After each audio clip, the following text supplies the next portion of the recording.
One second until it's recording now. Well, good evening, good morning, good afternoon, wherever you may be.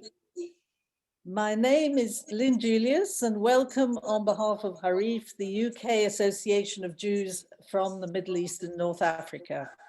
For those of you new to Harif, we are a small band of volunteers. Myself, Lawrence here, Michelle, Ralph, Sandra, and Alan. Our aim is to raise awareness of the history and culture of these Jews. Of course, you don't have to be one to be interested in the topic, and we urge you to sign up to our mailing list if you haven't already. All you do is go to our website, which is www.harif.org. We have a sister website called Point of No Return blog to keep up with the news. This session is being live streamed to the Harif the Harif Facebook page, and it'll also be videoed and put on YouTube. If you have a question, please save it for the end. But you can, in the meantime, type your question in the chat box at the bottom of your screen. So with Pesach beginning on Saturday week, our topic tonight is, how is this Sephardi Seder different?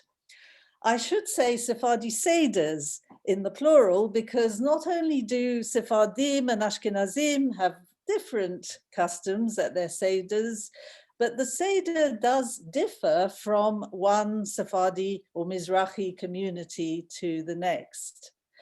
I would like to welcome our speakers tonight and thank them.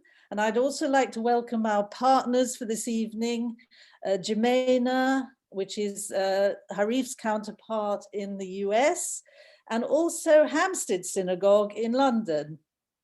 I will now hand over to Gabrielle Herman, who's co-chairman with Madeline Abrahamson of Hampstead Synagogue, and Gabrielle will introduce our special guests tonight. Thank you, Gabrielle. Lynn, thank you very much, and a warm welcome to everybody online.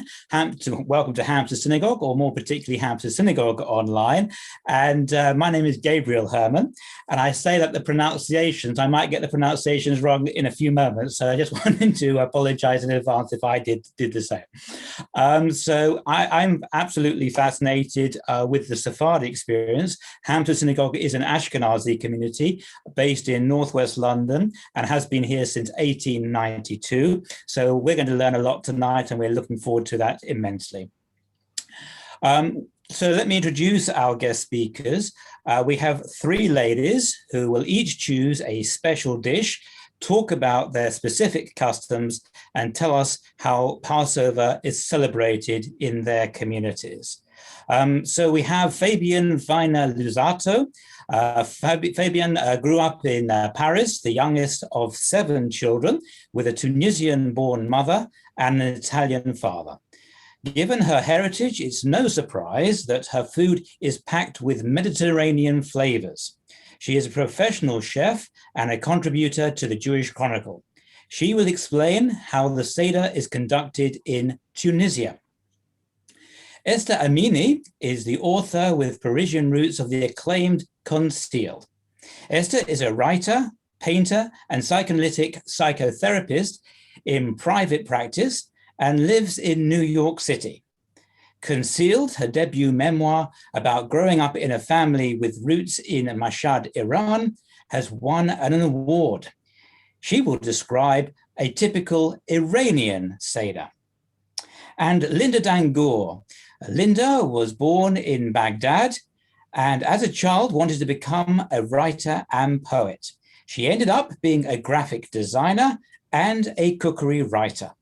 She is a popular author of Flavors of Babylon. First, let me ask Fabienne Weiner-Lusato, how is the Seder celebrated in your Tunisian family? So I've been in London now in December it will be 20 years. And unfortunately, I don't have my parents anymore, but I can think of one member of my family who keeps the traditions as they have to be kept. It's one of my two brothers. So his wife is actually, has got Algerian origins, but she took over all our Tunisian traditions because she loves them and she loves the food especially. So when I've not been to Paris last year for Pesach and I'm not going to go this year, I'm terribly sad. Actually, one of my sisters texted me this morning and asked me, have you booked your Eurostar tickets? And I said, no, I haven't. So I would try to recreate what I've been brought up with, but it will be hard, it will be difficult. So I must apologize tonight because I haven't got a Mizoki to show you, but I hope, explain what it is, and you will be able to imagine what it is. It's available. The recipe is available on the Jewish Chronicle website. You can type Mizoki Pesach recipes or Mizoki Fabienne, and Mizoki is really the Pesach plate.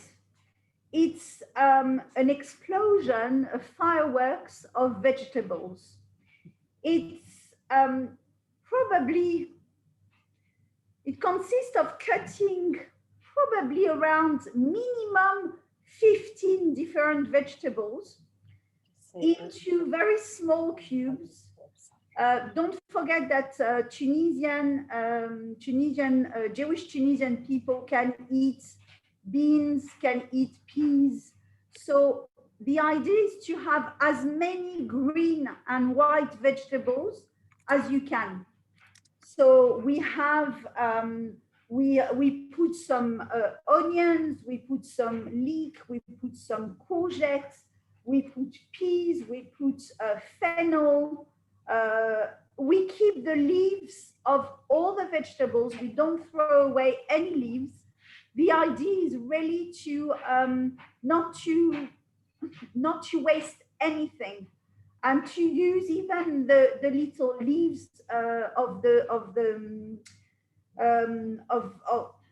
even like the green leaves of the leek. You have to keep them and try to cut them in very small pieces. You put a few carrots as well, just to bring a bit of orange, and you can find, like, if you can find yellow carrots, you put them as well. It's just a fireworks of vegetables cooked with some beef, usually some beef. And in my childhood, my mother was making, it's kind of like a sausage. It's kind of a sausage. I'm sorry, someone is at the door, but nobody else in the house is opening the door. It's kind of a sausage called osbana. So the osbana is a bit like a merguez. I don't know if you know what, the merguez is a very spicy sausage. The osbana is a long sausage. Who is that for? Can you?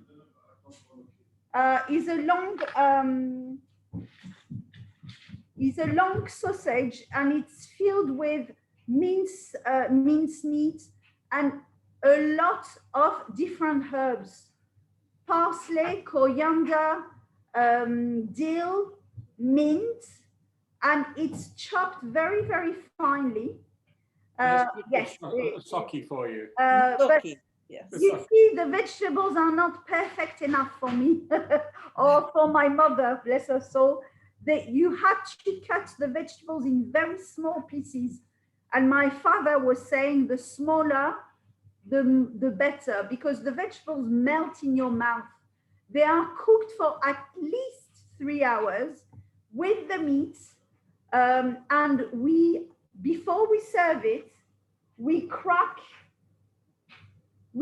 some matzah. Usually we use the round matzah, and we crack them in very small pieces, and they swell. So some very religious people would say you're not actually allowed to make them swell in the Mizoki. This is how we eat them. They have to swell, and they have to be infused. The matzah is infused with all the flavors of the meat, of all the herbs that you put. We put some harissa, obviously. The harissa is the Tunisian jam. It's a hot pepper paste mixed with some garlic, some salt. The best harissa is the most simple one. It has red dried peppers, garlic, salt, and oil. And I remember when my father was making it, I said my father, not my mother, he was using at home a mincemeat, a manual mincemeat mixer, and the house, the flats in Paris, smelled of harissa for days and days. And it used to drive me mad because I'm the youngest of 7 children. I was born in Paris. And for me, I just had enough of the Tunisian traditions. I was French. But to eat this dish, like really this dish, the Mizoki, symbolizes Pesach. The reason why I didn't make it tonight is that you can't really make a Mizoki for 5 or 6. It's not the idea. The idea is to make a Mizoki for 15, 20 people minimum. And you make it, and obviously my parents kept the festivals. So we cooked this meal for like 3 days or 2 days, and we were eating it for 2 days. But you were never bored of it because it's all the flavors. You really eat this dish only at Pesach. And if you make it, I remember my mother made it for me one year where I was pregnant and I couldn't travel. She made it for me in June, and it didn't have the same taste. It doesn't have the same taste. It has to be made during Pesach. It has like a specific, specific flavor, probably because we use specific pots, and I don't know, but it's just like, sorry, a wonderful explosion of jardinière de légumes, as you say in French, like a vegetable, like a big vegetable ratatouille, if you want to translate. But it just symbolizes Pesach and the Seder for me, and I will try to make it this year. Obviously, we will only be us. We will only be 5. But my children have a wonderful memory of us going to Paris when my mother was still alive. And we went a few days before Pesach started, and we were in the kitchen, in my sister's kitchen, and we were all cutting the vegetables together. And it's a memory that comes back in my Facebook feed, and it's like so wonderful to see it when it comes back. You've got all these like mountains of vegetables on the table, and we're all like cutting them very, very patiently, and yeah, it's just like traditions and memories, and that's what food is about. It brings you back to your childhood and to what you love, really, to the love of your family. And yeah, I miss it terribly. So I'm really sorry I can't show you my Mizoki, but please have a look at the Jewish Chronicle. Yeah. And hopefully if you are patient enough to cut those vegetables and to like remove all the leaves of the parsley and coriander, good luck. But it's worth all the patience and all the work. Thank you so much, Fabienne. Actually, the recipe for Mizoki is actually to be found on the Harif website. And actually there's a method as well, how to cook it. So please do visit www.harif.org and you'll find Fabienne's recipe there. Just before you go, Fabienne, one question. Why do very religious Tunisian Jews not put matzah in the Mizoki? Because you're not meant to make it rise, to make the dry matzah rise. Right, but they don't have the same idea of not eating kitniot as, say, the Ashkenazis do. But listen, traditionally, I remember my mother, who was probably the most observant of our family. She was putting matzah because it was the tradition, and tradition goes above the religion. Mizoki without swelled matzah is not Mizoki. So we were doing it anyway. Don't worry. That's great. Thank you so much, Fabienne. Thank you. I'm so sorry I can't stay online, but I double booked myself before to a talk with my synagogue. So no worries. I will be able to watch it after on yes, it'll be a video, definitely. Thank you so much. Thank you. Thanks, Fabienne. Thanks. Bye-bye. Bye. Right, we next come to Esther Amini. What's it like having a Persian Seder? I think I'd like to share with you the charoset that my mother would make. My parents came from the Iranian city of Mashhad, and the charoset that my mother made was out of this world. You asked me to make a sample, Lynn, so I did. I don't know if you can see it. Can you see it? Tip it forward a bit, yes. Okay, you see this? Very brown. It looks very brown, and I'm going to tell you what's in it. My family adores this charoset. It's absolutely divine. And whenever we have Ashkenazi friends who join us around the Seder, this is their favorite. And they always ask me for little pots to take home. They want portions to take home.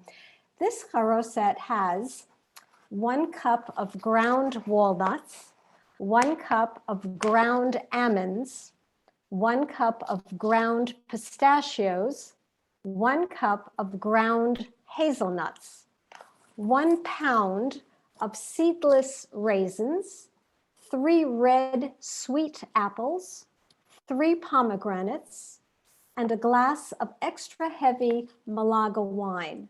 So you begin, the raisins should be washed, then soaked in water for about an hour to soften. You squeeze out the raisins, you grind them. You peel the 3 red apples, grind them and add them to the raisins. You peel the 3 pomegranates, take out the kernels, grind them and add them to the mix. You add the 4 cups of nuts that I listed above. You add that to the mix. You pour the glass of extra heavy Malaga wine into this pot and thoroughly stir. It now has a very thick consistency. As you can see, I'm going to lift the spoon so you can kind of get a sense of it. It's very, very thick, very sweet, and tasty. And the charoset should be stored in a sealed plastic container, placed in the refrigerator a day or 2 before, which also helps it consolidate. And on the first night of Passover, prior to serving the charoset, you add some more of the Malaga wine to moisten the consistency. It is absolutely divine. There is nothing that compares to this. So our Iranian charoset is really the thrill around the table. And another thing that we do that comes from our Iranian Mashhadi background is we always have thick scallions in a bowl in the center of the table. And when we're singing Dayenu, each person takes a scallion and we sing Dayenu walking around the table, and we hit each other with these scallions as if we are masters and slaves We each put a paper napkin on one shoulder because we don't want to stain our clothing. We're wearing our best. And we make sure to smack that shoulder that has the paper cloth. And we sing Dayenu. And the children love that. They always love that. It becomes very theatrical. So I think those two stand out. The rest is, of course, reading from the Haggadah, and I think the rest is like the Ashkenazi Seder. But our Haroset is can't be compared. It's in a league of its own. Fantastic. Well, you'll find the recipe at harif.org again, all those fruits which you have to cut up and all the nuts. Now scallions, that's spring onion in English, isn't it?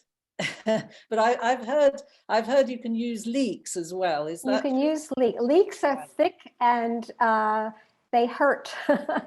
So sometimes we have leeks, but often we have scallions. Those scallions are like the miniature version of leeks. Yes. Right. And somebody asked, can you use Kiddush wine instead of Malaga wine?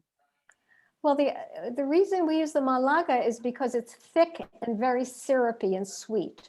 So if you have anything comparable to that, of course. Right. Yeah. Okay. So find an equivalent. Yes. Lovely. Well, thank you so much, Esther. That's absolutely fascinating. And we're salivating already. Rightfully so. I'm telling you, this is amazing. It should be tried out. And I don't think you'll be able to eat any other charoset after this. Okay. Lovely. Well, can I ask Linda Dangour to describe the Baghdadi or Iraqi Seder? Okay, so hello everybody. In Baghdad, it was traditional for us to wear white for the main festivals, perhaps because white symbolized purity. It might also have something to do with the weather, which was already hot when these festivals occurred. And wearing white is a very cooling thing because it deflected the heat. And as you know, dark colors absorb it. So it was quite a lovely scene because you see, we lived together as a tribe. I lived with my parents, obviously with my brothers, but we lived also with our grandparents, our many uncles and aunts and cousins under one roof. So when festivals came and everybody was wearing white, it was the most beautiful sight, really. It was so lovely to behold. Also, our Haggadah was both in Arabic and in Hebrew, and we used both languages for the prayers. The Arabic translation, however, was written in Hebrew, although it was Arabic. So I'm not sure why this was done. It could have been to protect us, because so many of our prayers have Israel, mention Israel. And so if it were written in Arabic, perhaps an unkindly eye would have a look at it and make trouble. Or it could be that so many people could read Hebrew and spoke Arabic, but could not read and write Arabic. So that was one way. And being a Semitic language, Arabic translation would be sung after each prayer, after each bit of the prayer. So let's say after Man Neshtana was sung, it would follow in Arabic, and what would follow with the same tune. And because the way we pronounce Hebrew is very close to Arabic, or Arabic is close to our Hebrew pronunciation, it felt like it was one language. Now, as Fabienne said, we also eat peas, beans, lentils, and rice. And rice didn't come in neat packets in Baghdad at that time. It would come in Hessian, very big Hessian sacks, and it would be dirty or dusty. So a lot of cleaning was done over 2 or 3 days to cleanse it of the small stones, but most importantly, of any trace of wheat. So this was done before Seder night. But let me tell you about our table, our symbolic foods. So the first one is the haroset, which we call haleh. Now, I've just heard how complicated the Iranian one was, and ours is the most simple, but very, very delicious haroset. It's made of thick date syrup with, I don't know if you can see, with crushed walnuts. You see, it's quite syrupy, and it has crushed walnuts on top. And in my frozen. At home, a professional would come to people's homes with a specialized contraption and press the many kilos of dates that were bought in for that festival. And many liters of thick syrup would result, and this would last a family maybe a whole year, depending on how big the family was. But of course, nowadays we can buy them in jars, so that's very convenient. So each of these bowls would be placed in front of a person at the Seder table. Each one would have his own haroset. We for the maror and haseret, we use romaine lettuce leaves, we use parsley, and we use chives. We do not use horseradish, and we don't use salt water either. Instead, we use lemon juice, which I find quite unusual because our tears are salty and they're not sour. But, you know, that is our tradition. We also have a bowl of with boiled eggs, and our tradition is to each of us to eat one egg. And this we do before, at the beginning, let's say after the reciting of the Manishtana. And the aim is that these eggs would sustain us during the long night. Then, of course, we have the lamb shank and we have the matzah. Now, I don't know about North Africa or even Persian tradition, but in Iraq, we never hid the afikomen. It's our custom to place the afikomen in a sling and tie it to the youngest child's back, where it stayed for the duration of the Seder. I know that many Iraqi families have now adopted the Ashkenazi tradition of hiding the afikomen because it's a nice thing. It involves the children in a playful way in the Exodus story. So I think that's really lovely.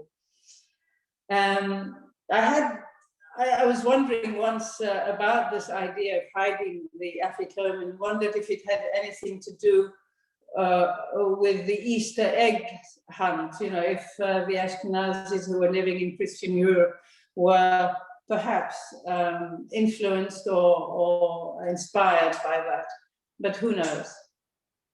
Now, the look of our Seder table is very important. It's very green, and it really shows that spring has finally arrived. And it's very green because of all the vegetables and all the herbs that we have on our plates. So let's see how green my Seder table is. If we have 12 people, which of course this year and last year we didn't have, but if I have 12 people in all, I'll double or triple these plates. So I will have 3 plates of chives, 3 plates of parsley, 3 plates of romaine lettuce. I will have about 12 eggs, 3 bowls of eggs, and we'll have 3 plates of matzah. Also 3 bowls of lemon juice. Of course, only 1 lamb shank. And of course, the haroset in front of each person. So the table looks absolutely green and heralds the arrival of spring. Of course, the main meaning of Passover for us is the story of our exodus from Egypt and our freedom from slavery, which we recount and sing about every year. but the more ancient meaning is an agricultural one, and that of celebrating the first harvest probably was not wheat, but barley. I think the barley harvest was first, and the arrival, of course, of spring. And it's interesting to note that the Persians, in the Zoroastrian tradition, also celebrate spring as their new year, and it's called Nowruz. And they too have different symbolic plates on the table for their festival. It's quite interesting that they have the same thing as us, or we have the same thing as them. So at the end of the prayers, the afikomen, which had stayed in the sling at the back of the child's back the whole evening, that is broken into small pieces, and each one of us will have a bite, and after that nothing else would be eaten. And we do have something probably reminiscent of the Persian tradition that we just heard, in that we take a sprig of parsley at the end of the prayers, and we tap somebody's head or somebody's shoulder, and we say in Arabic, Santak Khadra, which means may you have a green and fertile year ahead. And yeah, so we love this tradition, and the kids love this tradition as well.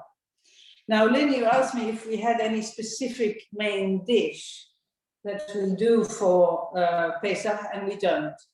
The most important thing is to have quite a lot of vegetables.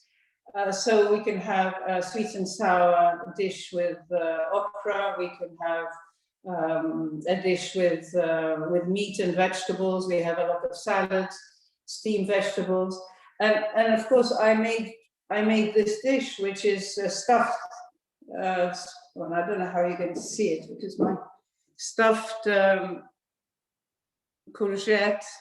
Mm-hmm. Yes. And the meatballs that were left over, I actually put them in the sauce, and we have that with rice. So it's an explosion of green vegetables, really, for us during Pesach. And for the sweets, we have usually a lot of fruits, and we also have something called hajibada, which are small almond macaroons that we eat. But really, for the dessert, we have the beautiful and delicious harosot. Oh, that's absolutely lovely. Thank you very much. And once again, you can find the recipe for Linda's favorite stuffed courgette dish at the Harif website. Just wondered, is there a reason why you cook lamb? I mean, is this something that that's done in the Sephardi Seder? I heard that several. Yes, we do cook lamb.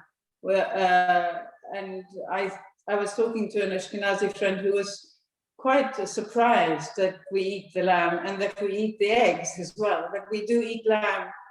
I think it's a must on Pesach night, yeah, on Seder night.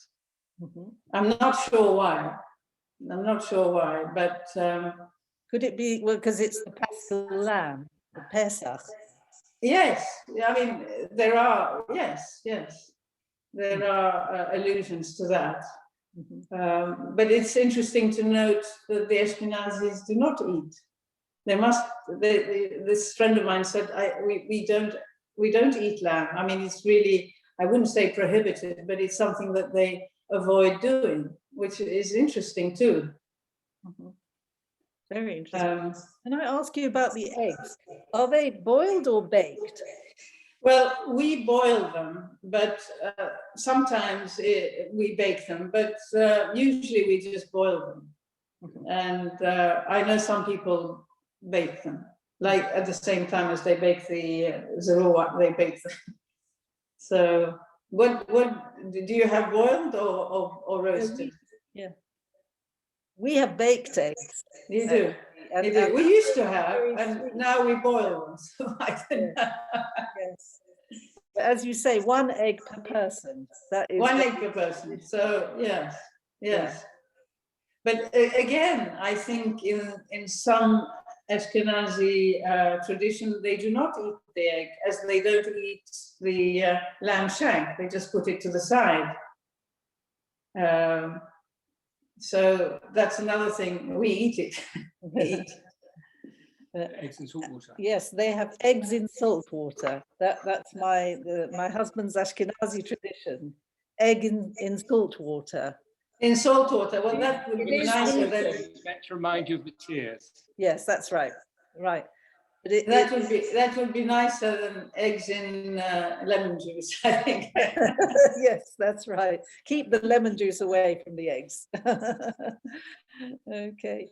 Actually, you were saying about the afikomen, which was wrapped in a sling. In our case, I remember when we were small, that my father would give us a napkin with the That's matzah right. inside, and then he would tie the napkin around our shoulder, and then he would send us out of the room. And That's we'd it. have to knock at the door and say, "Let us in," and then the guests around the table would say, where did you come from? And we'd say, Egypt. And they'd say, where are you going? And we'd say, Israel. And then they'd let us in. So we do exactly the same thing. And in Yes. Arabic, the people would say where you're coming from, and the child would say Misraim, Egypt, and where are you going to? Jerusalem, so Jerusalem. So Misraim and Jerusalem rhymed, and it is very nice to hear. That's lovely. Well, let's have a look and see what questions we've got.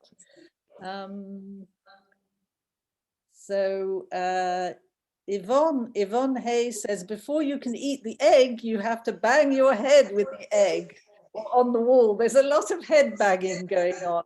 Oh, really? With Italians or with eggs. Oh.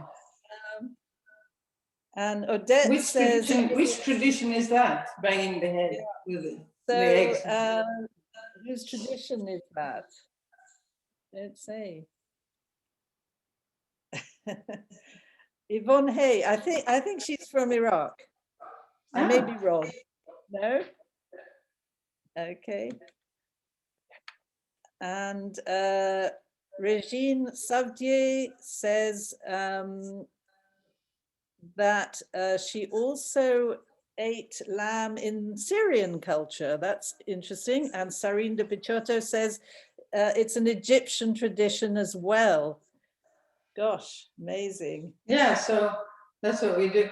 I actually, this is of interest, I think. I spoke to somebody in Israel who is Iraqi, and I was asking her what her Seder table was. And of course, it's the same as all this, as what I've just explained. But then they have something which I think is of Persian influence that we don't do, that nobody I know does. And when I say Persian, I mean the Nowruz, Zoroastrian New Year. She said they had a mirror, a round mirror, on which they would put a bowl of water, inside which there would be some coins, and that would bring in sort of a lot of wealth and clarity in their life. And I've never heard anybody do that except that family.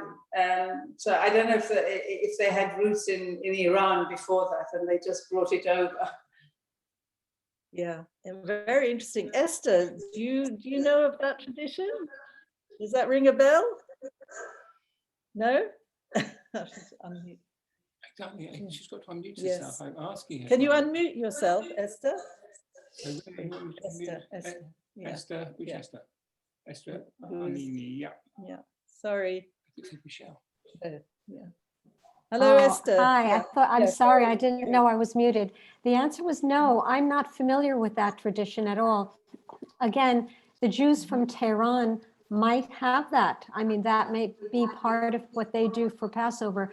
But the Mashadi Jews that I know of and my family never put a bowl with coins in it on a mirror. So perhaps perhaps it's more specific to a particular city in Iran. Okay. But it's not the Mashadi Jews. But you know that the Nowruz table has that. That I know, yes. Yeah. So yes, so there is an influence, but Yes. yeah. Yeah, Okay, Joseph, yeah. you want to unmute yourself? And Michelle, I've tried to unmute you as well. Okay, Joseph? do you want to unmute yourself, Yeah. Joseph? Joe? Can you speak? Joseph, brilliant, done. You're on, Joseph. Oh, I'm the one who's talking. Yes, you Yes. are. You are. Oh, thank you so much. Well, happy Passover to everybody. Chag Sameach. I was born in Baghdad in 1930, and I left in 1949. So I have experienced 19 years of Passover Seders in Baghdad. I think Linda described it extremely well. And I remember the carrying the matzah and the celebration in Nen Jitem. Where did you come from? In Misraim, Yerushalayim. What are your luggage? That we all sing Mane, Ishtanna, Allah,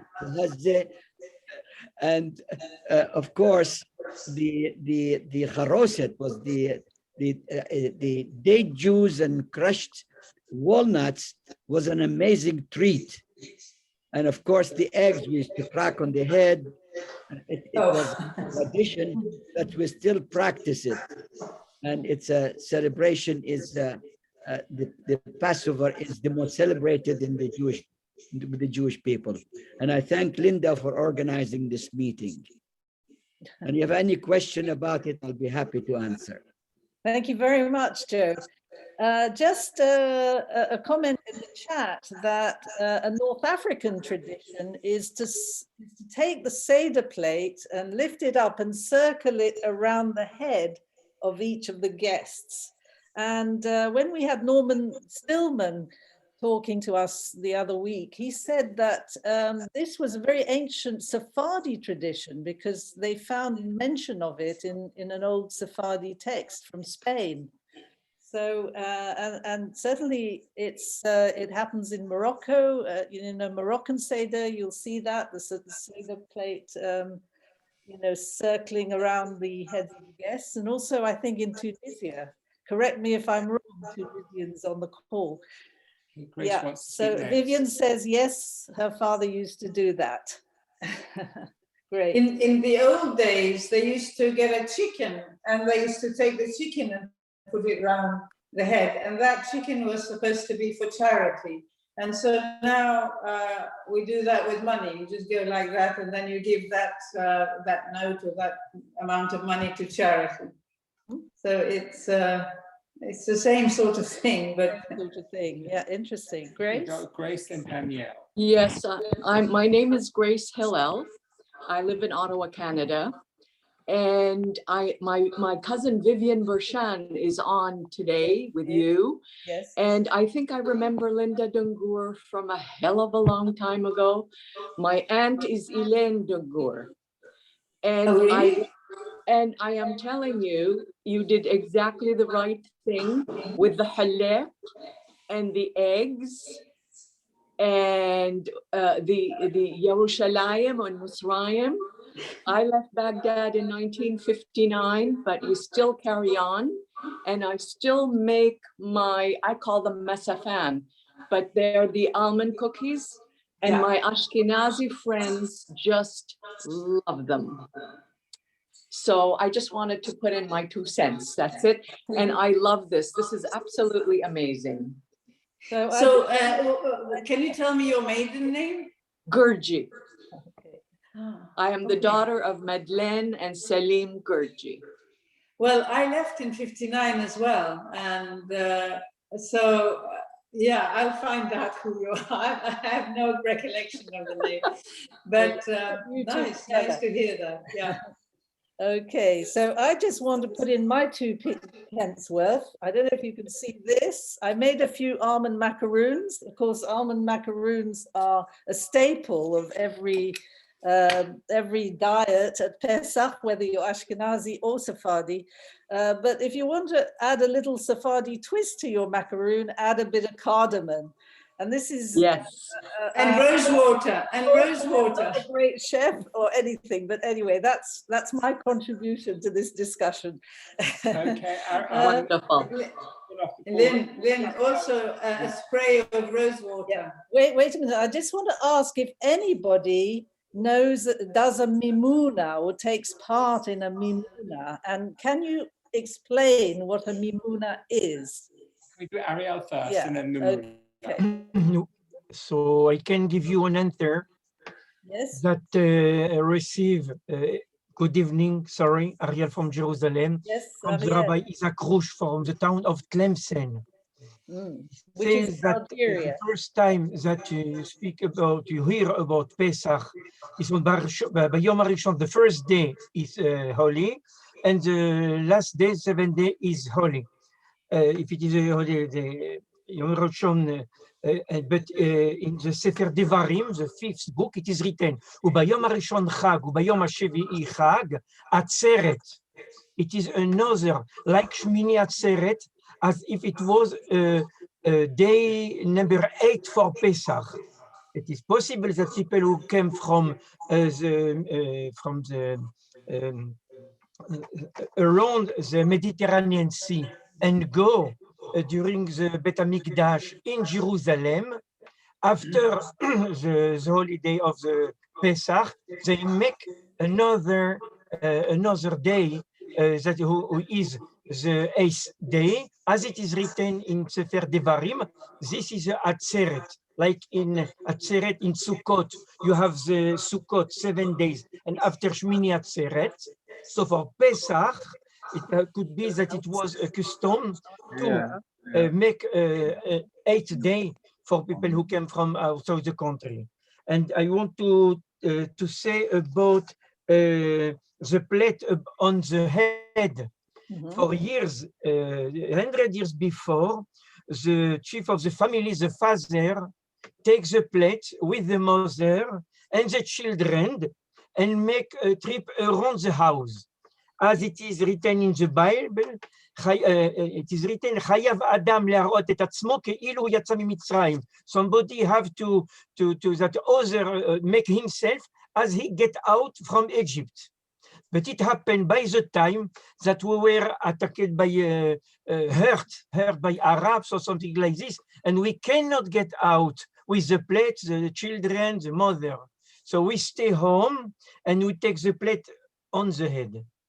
But at the beginning, we were getting out. That here in Morocco, that people was doing when we can get out, if I can say. Oh, right, that's really interesting.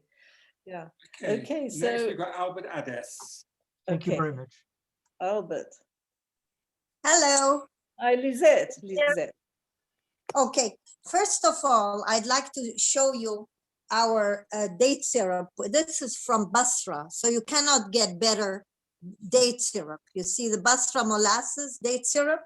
And this is from Karbala, from Iraq also, the date syrup. Can you see? Yes, yes. How did you smuggle that out of Iraq? Albert. It's gone mute.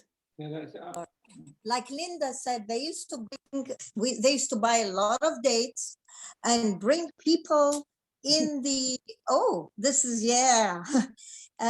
make sure when you buy it from Israel that it doesn't have sugar added. That's some sugar come without. Okay. Yeah, they used to bring some people who would actually process it. They would squeeze it. Oh, you have the same. Yeah, it's from Basra. It's from Basra. Yeah, that's Basra, and this is Karbala. That's right. For those who can't get it direct from Iraq, there is a very good Israeli alternative. And there's no added sugar in this one. Yes, but when you get it from Israel, there's two kinds. There's a kind plus sugar, there's a kind without. So Okay. one more thing I'd like to Thank you for by telling the us way, about that. Grace Hillel, Yeah. who just spoke to us from Ottawa. Lynn is related to us because her mom is Ava's sister. Don't go into it now. I think offline. Okay. Okay. Right. I just wanted to say a word about the Mimuna. Can anybody help me about the Mimuna? But the Mimuna, as far as I can understand, is a typical Moroccan tradition that occurs actually after Passover is over. On the evening of at the end of Passover, it was customary for Moroccan Jews to have a party together with their Muslim neighbors. And they would make a typical dish called a moufleta, which was a pancake. And this particular tradition has become so popular in Israel that it's really become a national holiday, the Mimuna. And Danielle speaking. Yeah, I know, but I don't know if we've got a picture here. Got We no can picture show you. with Danielle. I will get a picture. Yeah, of Mimuna okay. for We you. might be able to find a picture of a Mimuna table for you. First of all, let's hear from Danielle. Where are you, Danielle? I'm here. I'm here. Speak. Well, first of all, I am Tunisian, so I'm going to tell you a few things about the Seder, apart from the Mizoki. But before I can answer your question about the Mimuna, Lynn, yes. The Mimuna is from Maimon. It is the yahrzeit, the Askara of Rambam, Moshe ben Maimon. Yeah. And this is why there is a whole spread and so on and so forth. Right, now, the Tunisian Seder was started with the Seder plate going around the head at the table. And we say, Etmol ha'inu avadim, ayom bnei chorim, l'shana haba'a be'arad Yisrael bnei chorim. Yesterday we were slaves, today we are free, and next year this year we are here, next year we should be in Israel free. Now that's the first thing, but that's before we start the Seder. Now when we say the 10 plagues, Dam, Tzvardia, and so on, the Ashkenazi, usually people dip the little finger into the wine and put that little drop on the plate. But we do something different. We have a bowl and we pour a bit, after each plague, we pour a bit of the wine in a bowl and we pour over that water. So each one, and after saying that, we say Simsilinu, which is in Judeo-Arabic, so Hashem Yatzilenu, may God spare us. So Dam Simsilenu, that's what they are. Then the whole thing is poured out down the sink or something and say, please God, now the year will be all right. And now, as somebody mentioned, the last thing is that we, at the end of Pesach, we do what we call chadar. Chadar means green. So we take leaves, a romaine or something, any green leaf, and we put that all over the house, all over the flat, so that the year should be green and prosperous. That's great. Yes, Esther, can... I just have to leave, and so I wanted to thank you, Lynn, for inviting me into your fold, wishing everyone a Chag Sameach, and hope that it's a healthy, enjoyable, meaningful Pesach for everyone. And we'll be in touch. Thank you for taking part in this. Bye-bye. Chag Sameach to you. Okay, bye-bye. Bye. Okay, we're not all going home yet. Yeah, it's okay. Those who stay can have a bite from here. That's another Mimuna plate. Yeah. Well, I think the Mimuna sort of custom is that you have a real ball afterwards with everybody eating everything to do with wheat, you know. And I was once asked by somebody in our synagogue if I could do a Mimuna party, and I said I didn't know what Mimuna was. So he explained. So he said, please do spaghetti, do bread, do anything to do with wheat, we will eat. So we had a big party like that. But that was the first time I ever heard of the word Mimuna. And it's interesting to know that it comes from Maimonides. Apparently there is one family that do celebrate the Mimuna in London. I don't know if they're on the call, but it's a very elaborate sort of celebration involving loads of dishes. It needs quite a lot of planning, because I presume you would have to, here's another picture, you would have to freeze a lot of the desserts before Pesach and then trot them out just as Pesach you comes can't have them in out. your home, you've got to be Yeah, frozen yeah, offside. yeah, that's right. Or presumably you give the neighbor all your delicacies and then retrieve them at the end of Pesach and all have a celebration together. Right, we've got various people who want to speak. I'm going to ask people who haven't asked questions yet to speak first. So Ninette, would you like to speak? Ninette? Hi, I'm from Egypt, and I've heard a lot of people do the same Seder that I do at home. I thought I was the only family that did it, and that some of those things were innovations from our family. We have the same thing. All the children sit around the table. We have the wine.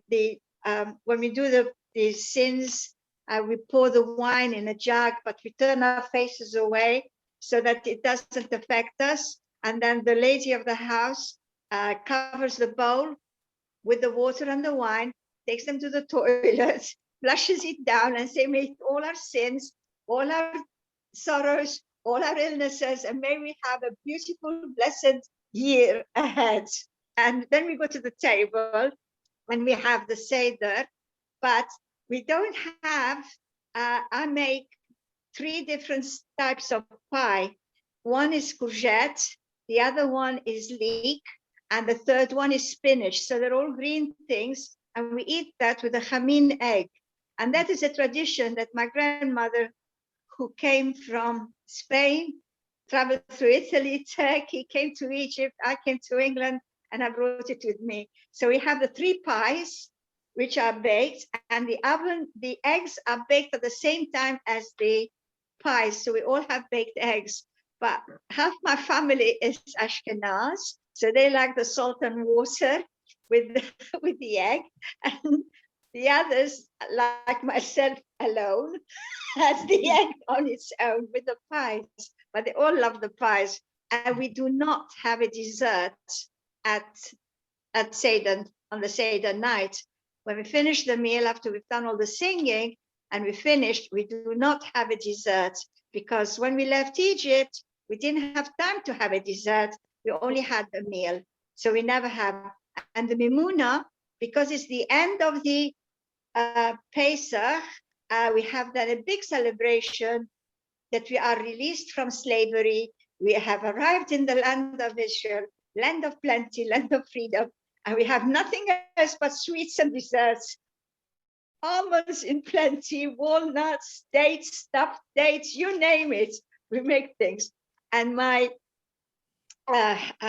haroset is only dates, grapes, no apple, just fruit, and it's all mashed with wine and a bit of rose water. It gives it just that little bit of flavor. But thank you very, very much for reminding us of a lot of the traditions that other people do, which are very similar. Oh, the other one is the children get dressed like slaves, Arabs, and things like that. And I make them coming through the door, and they come through the room, and they have, oh, we're so tired. We've traveled through the desert to bring us the afikomen. And that is something that they look forward to because they probably fallen asleep while we were doing the Seder all in Hebrew, and it's rather boring if it's very long. And so they come in, and then the leader of the tribe, which is the one that's having the masa on his shoulder, he says, sells it to the highest bidder at the table. Oh, that's fantastic. I find it fascinating that you in Egypt had a mimuna. I thought it was just a Moroccan thing. No, okay, yeah, no. Flora, do you want to come? Flora's next. Sorry about that. Sorry, I think you've been muted. Yeah. Flora? No, she can't hear either. Oh, finally, thank you. Okay, thank you. No, I just wanted to say that this tradition of the Seder plate being circled around each member of the family by the father, interestingly, that the Persians slapped the shoulder with a scallion or whatever, because my father used to bang our heads with the whole tray before passing on, before moving on. And then, of course, you know, my mother had to do it over him as the last person. The other thing also was with the plagues, we also poured the wine into a bowl, bit of water, bit of wine, etc. And then my mother used to make me, as the eldest daughter, go and pour the whole thing out on the doorstep, because she said that, yes, wash away the sins, but also it's supposed to bring a marriage partner. Oh, So, wow. it was a bit of a superstition. And then the mimona, of course, in Marrakesh and Casablanca, it was an occasion, yes, to exchange things with the Arab neighbors. And I remember my grandmother used to exchange mint and a sugar loaf, because they used to have sugar loaves in those days. The Arabs used to bring mint and sugar, and then they used to offer them at the same time their traditional foods. And the mimona itself, obviously for us, it focused on the greenery on the table, a bowl with flour with coins in it for prosperity, and the mofletas, which we used to call frisbees, but mofletas always had to be eaten with honey and nuts. And we had obviously lots of sweet things, and the tradition was that you would take loads of sweetmeats to your neighbors and they would bring you theirs, and then you just circulated among the whole place, the whole community with your goodies, and they would come to you. So that was a wonderful memory of Pesach in Marrakesh when I was a small child, and then in England with just my parents, who sadly have passed on, but we have the memories. Thank you so much for that, Flora. Maybe you should revive the tradition in your family. What do you say to that? No. Oh dear. Sorry. Ariel, no, we had. It's about Mimuna. We were doing only in the evening. We were going from family to family, the youth. And you know, as Mishloach Manot to make in Purim, we don't take something with us, but we go from family to family and we receive benediction. So le chef de famille, the father, take Nana, in a branch of Nana, in his hand, and on our shoulder he said, Tiske v'tichye v'ta'arich yamim, that you have a lot of zchuyot, you know, and you have a big, a good life, and that you will also live a long time. And he give you a plate with lettuce, but this time not in charoset, but with honey. That that we are doing. The third thing is, like in Israel, I don't know if you can see this. In Israel, about 100,000 people were in the Gan Saker in Jerusalem, until people think that it could be politics, and they stop it. That it is the thing, but it continue in the houses as a minhag. About the mufleta, it came from une racine, letters from the Hebrew, mem pe lamed tet. Peleta is a survivor, if I can say. Mufleta, mi peleta, lifleta gedola, or she'erita peleta. When the catastrophe arrive, so you have few people who stay. She'erita peleta, and from this, in souvenir of this miracle, so we eat the mufleta, who is one of 7 blinches. I cannot translate it. And my father tell me this one day of Shavuot, because his family was 200 years before what happened in the Temple of Jerusalem.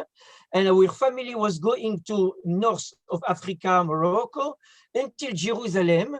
And the woman in Jerusalem, after Pesach, they were preparing 7 blinches that they give to the Kohanim. The mufleta mi peleta, because you can have in France l'Arc de Triomphe, the Triomphe in Rome, Arc de Triomphe. But when you are a people of shepherd, you cannot have an Arc de Triomphe, you know, like in Rome, like in Germany, or like in France. So you have to do something to remember, and you put it in the food, if I can say. It could be one day. The victory day of the Jews is Pesach. The catastrophic is Tisha B'Av, and we put all the things in what we are eating. And the mother teach the children, we are eating because we are eating because we are eating. And this after 2,000, 3,000 years, we remember because. That's the old saying. They tried to kill us. We survived. Let's eat. Yes, in remembering, you know, Lot, when the 2 angels arrive in Sodom and Gomorrah, it is written in the Torah that he make matzot. And when the 3 angels arrive to Abraham and Sarah, yes, Abraham said to Sarah, please make us the cakes. It's possible that the family of Lot knows the name of this thing, but the family of Abraham, they have known the same mother, don't know, but they make the Ada. Ada came from the name of Eda. Eda is a group of people. So when you are in Iraq, you make the Ada, and when you are in Persia, you make the Ada of the people. And this came by the time, because there are things that happen in Iraq or in Morocco or in Tunisia. So each Jewish population has something inside special because they have their miracle that it happened, and because we came from, you know, it's like people say, why you have more people who are playing with violin that with piano. Yeah. Okay. Thank you very much, Ariel, for that insight. Albert. Yeah. Okay. Yeah. No, it's Lisette.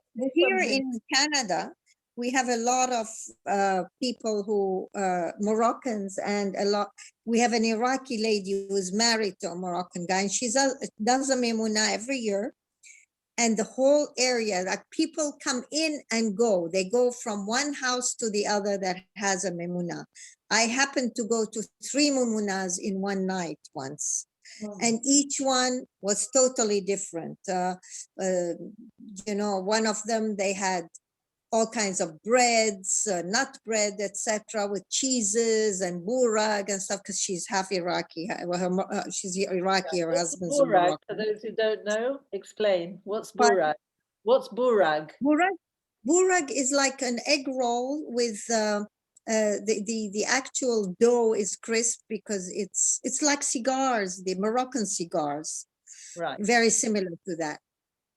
And she just bakes everything. She's vegetarian, so she does salty stuff and sweet stuff and everything. But it's a whole meal. Like you can hold off, and that's after people have broken, you know, the Pesach, like they start eating bread. Personally, we don't eat till we go to her. We don't eat the bread. That's the first piece of bread we eat is when we go to her memuna, because we know there'll be a lot of bread and croissant and all that. And in the same street, I happened to go to another few where they had caviar even. Oh, So each one does his mimuna a different way. And again, about the 10 plagues. For us, the 10 plagues, like you said, we have to turn our heads and make sure it doesn't touch us because it's a plague. Whereas the Ashkenaz, the funny part is they actually dip their finger in and put it in the plate. We are afraid to have it touch anything in the house. And in Baghdad, we used to pour it in a glass. There was no throwaway. There was no, and we used to throw it in the river, across the house. You know, the house was on the river, so we just cross the road and throw it in the river and break the glass. So that's what we did in Baghdad. Okay. Yeah, that's right. We used to throw the wine and the cup that was in it and just throw it out of the house. And we also lived on the river, so it went into the river. Okay. Okay, we've got Odette, and then perhaps Madeline to finish off. Yeah, no, I just wanted to say, and I don't think we're the only family in Baghdad because we were there until the 70s. Well, two things is that we had no matzot that we could buy commercially. So mom or all the women used to go to the synagogue and get the kasher la Pesach flour and bake it at home. And it was yummy. It was like matzah shmura now that the Chabad sells. The other one is at the end at my aunt's house, all the family gathered. We have a lot of cousins and aunts and uncles. At the end, the seventh or the eighth night, like it's kind of parallel to the Memunah, but we didn't call it anything. It's like breaking the Pesach, and we eat all the chametz that we missed. Most our neighbors, the Muslim neighbors, will bake because we couldn't bake, right? We couldn't bring in any flour, any bread. They will bake cakes, they will bake pita for sure. And we had the qema, we had the dairy stuff, we had all the cakes. And then after that, we had rasqi. Rasqi was the green stuff. I don't know what they call it in English.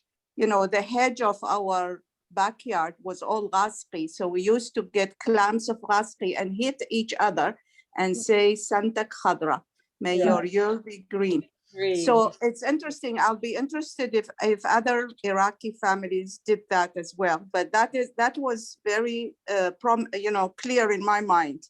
And as I said, I wasn't a little girl when I left.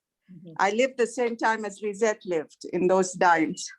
Lovely. Thank you very much for sharing that. Thank you. Yeah. Madeline, we're going to wrap up, aren't we? That was amazing.